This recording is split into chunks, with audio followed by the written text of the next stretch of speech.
నిన్నయాల petrol diesel రేట్లు చాలా పిరమైనాయి. ఒకప్పుడు 70-80 రూపాయలకే లీటర్ దొరికినా ఇంధనం ఇవాళ 115కు చేరింది. అందుకే ఇన్నొద్దులు పెట్రోల్ డీజిల్ తోనే బతికినవా, సైకిల్ ఉన్నప్పుడు మంచిగా బతకలేదా అని చెప్పి AP CM Chandrababu sir cycle మీద తిరుగుదామని ఆలోచన చేస్తుండట. మరిగా ముచ్చటేందో అట్లా వేసుకున్నాం పారి.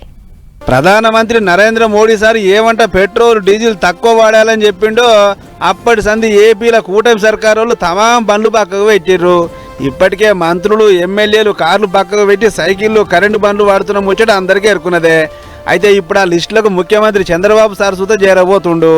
అధికారిక మీటింగులు, పార్టీ మీటింగులు, జనాలతో ముచ్చట్లు ఏవన్నా కానీరి, నేను సుత నెలల కొన్ని వద్దులు సైకిల్ మీదనే తిరుగుతా, సైకిల్ పవర్ ఏందో చూపిస్తా అని చెప్పిండట సారు. శాతనైన వాళ్ళు పెడల్ సైకిల్ దొక్కురి, ఏజ్ బార్ అయిన వాళ్ళు కరెంట్ సైకిల్ దొక్కురి, మొత్తానికి పెయ్యికి సైకిలే మంచివని గట్టిగా చెప్పిండట ముఖ్యమంత్రి.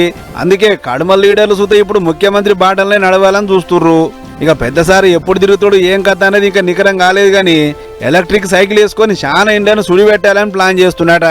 అంతేకాదు అందరు బండ్లు పెట్టి సైకిల్ పట్టుకుంటే సైకిల్ పవర్ ఏందో తెలుస్తుంది, మీదంగా ఖర్చు సున్నా, ఆరోగ్యం మంచుకుంటది, బోనస్ గా సైకిల్ పార్టీ సత్తా ఏందో జనాలకు తెలుస్తుంది అని ఒక్క దెబ్బకు 2 పిట్టల ఉపాయం చేస్తున్నట. ఇక మరి ఎప్పటి సంధి చాలు చేస్తాడో ఏమో గాని సీఎం చంద్రబాబు సార్ సైకిల్ ఎక్కితే చూడాలనుంది అని చాలా మంది ఎదురు చూస్తున్నారు ఏపీ రాష్ట్రంలో.